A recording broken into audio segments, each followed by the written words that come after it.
गेल्या 4 दिवसापासून राज्यातील शासकीय निमशासकीय कर्मचाऱ्यांनी बेमुदत संप पुकारला। या संपाला महाराष्ट्र गव्हर्नमेंट नर्सेस फेडरेशनने सुद्धा पाठिंबा दिला। छत्रपती संभाजीनगर शहरातील घाटी रुग्णालयातील या सगळ्या नर्सेसचे हे आंदोलन आपण पाहतोय। खरं तर घाटी रुग्णालय हे केवळ छत्रपती संभाजीनगरसाठीच नव्हे तर मराठवाड्यासाठी सुद्धा अतिशय महत्त्वाचं आहे। मात्र गेल्या 4 दिवसापासून जे आहे ते यांनी संप पुकारल्यामुळे रुग्णसेवेवर सुद्धा मोठा ताण येतोय। मिळालेल्या माहितीनुसार 8 शस्त्रक्रिया पुढे ढकलण्यात आल्यात। आपण या ठिकाणी बघतोय जोरदार घोषणाबाजी हे सगळे आंदोलन करताना पाहायला मिळतात। सर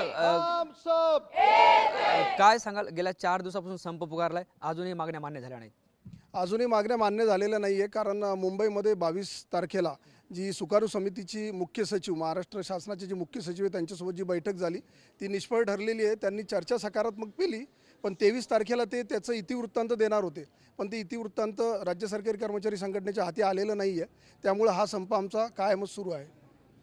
ज्या पद्धतीने आपण या सगळ्या संपात सहभागी झाले त्यामुळे रुग्णसेवेवर मोठा ताण येतोय। रुग्णसेवेवर ताण येतोय खरं आहे, पण खरं तर पहिल्याच दिवशी जेव्हा आपल्याच TV9 आणि इतर चॅनलच्या माध्यमातून जेव्हा आम्ही सरकारला विनंती केली होती की त्यांनी लक्ष द्यावं, पण त्यांनी आज 4था दिवस आहे तरी लक्ष दिलेलं नाही आहे। तर याला सर्वस्वी जबाबदार सरकार आहे, कारण त्यांनी लक्ष देऊन जर बोलणी केली असती तर कुठेतरी काहीतरी झालं असतं। आणि मला तरी वाटतं की जी बैठक निष्फळ ठरली याचाच अर्थ असा आहे की सर्व जो निर्णय आहे ते माननीय मुख्यमंत्री घेणार आहे। आणि आमच्या सर्व कर्मचाऱ्यांना असा दृढ विश्वास आहे की महाराष्ट्र राज्याचे धुरंधर मुख्यमंत्री आदरणीय देवेंद्र फडणवीस साहेब हे संवेदनशील आहे।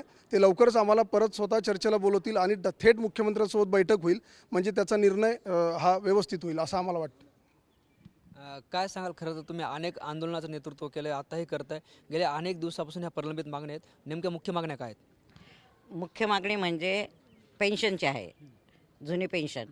आणि त्यावरती काल मी पण सुकाणू समितीच्या चर्चेमध्ये होते, परंतु सुकाणू चर्चेचा जर तो व्ह्यू बघितला तर आपले जे मुख्य सचिव आहेत अग्रवाल साहेब,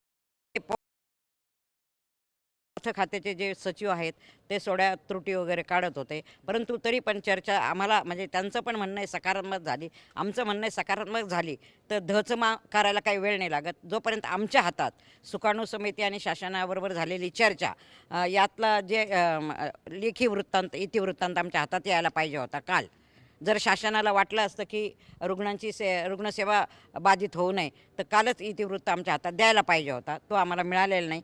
त्यात त्यांनी काय मान्य केलं आणि काय केलं नाही हे जोपर्यंत हातात येत नाही आणि आता मागं हटायची कुणाची तयारी नाही कर्मचाऱ्यांची, त्यामुळे संप अटळ आहे। गेल्या 4 दिवसापासून तुम्ही बेमुदत संप पुकारलाय, रुग्णसेवेवर परिणाम होतो हे शासनाच्या लक्षात येतं, असं असताना गांभीर्याने घेतला जात नाही का तुमचा संप? शासन गांभीर्याने घेत नाही। शासनाला वाटतं कारण प्रशासन कळवतं रुग्णसेवा सुरळीत आहे, पण जर आज तुम्ही बघितलं एवढ्या क्वांटिटीने फक्त शिकाऊ नर्सेस बोलवलेल्या आहेत प्रायव्हेटच्या, की ज्या आपल्या नर्सिंग कॉलेजचं तोंड कधीतरी बघत असतात।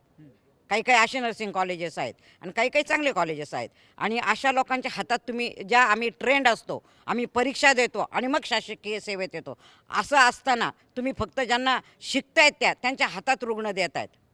रुग्णांचा जीव मी आत्ताच बोलून आले की जर एखादा रुग्ण जर गेला तर ही बातमी आम्ही मीडियाला देणार आहोत। शासनाने गांभीर्याने घ्यायला पाहिजे होतं। आमची अपेक्षा होती की आपले मुख्यमंत्री महोदय मंगळवारी कॅबिनेट झाले, कॅबिनेटमध्ये सुद्धा हा प्रश्न संपाचा चर्चेला गेला, तर ते जर मंत्रालयातच होते तर त्यांनी आम्हाला भेट द्यायला पाहिजे होती, ही आमची अपेक्षा होती। कारण किती केलं तरी आम्ही त्यांची लेकरं आहोत मुख्यमंत्र्यांची। तो आमचा राजा आहे ना, राजाने आपल्या प्रजेसाठी काहीतरी करायला पाहिजे होतं। आणि आज 17 लाख कर्मचारी संपामध्ये आहेत। 2 दिवस परीक्षा होत्या म्हणून टीचर संपात नव्हते, काल सगळे टीचर संपामध्ये जॉईन झालेले आहेत। म्हणजे आता मागण्या मान्य झाल्याशिवाय माघार नाही तर नाही मागण्या, कारण जी मागणी मान्य झालेली होती 2023मध्ये मागणी मान्य झालेली होती, तिची फक्त अंमलबजावणी करायची होती। आणि तुम्ही विधान भवनामध्ये जाहीर करता की आम्ही ही मागणी मान्य करतो, तरी ती अजून तुम्ही करत नाही। आणि आता परत काल चर्चेमध्ये सांगतात आम्हाला अजून वेळ द्या, म्हणजे 5-6 महिने अजून वेळ द्या।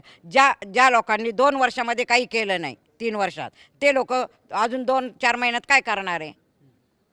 सगळं झालेलं आहे त्यांचं, फक्त वेळ काढू धोरण आहे। आणि म्हणून कर्मचारी आपल्या संपावरती ठाम आहे आणि सगळे केडर्स ठाम आहेत। निश्चित आपण बघतोय हे सगळे घाटी रुग्णालयातील आंदोलक होते. गेल्या 4 दिवसापासून त्यांनी संप पुकारलाय. रुग्णसेवेवर सुद्धा मोठा ताण येतोय. मात्र असं असलं तरी सुद्धा सरकार आमची गांभीर्यानं दखल घेत नाही आणि जे शिकाऊ नर्सिंगचे विद्यार्थी आहेत त्यांच्या मार्फत ही रुग्णसेवा सुरू आहे. त्यामुळे चुकीचे उपचार होण्याची सुद्धा शक्यता या कर्मचाऱ्यांनी वर्तवली. आता सरकार या सगळ्या मागण्याकडे कसं पाहतं आणि हा संप कधी संपतो हेही पाहणं महत्त्वाचं ठरणार आहे. कॅमेरा पर्सन अमित आडेसह ज्ञानेश्वर लोंढे, TV9 मराठी, छत्रपती संभाजीनगर.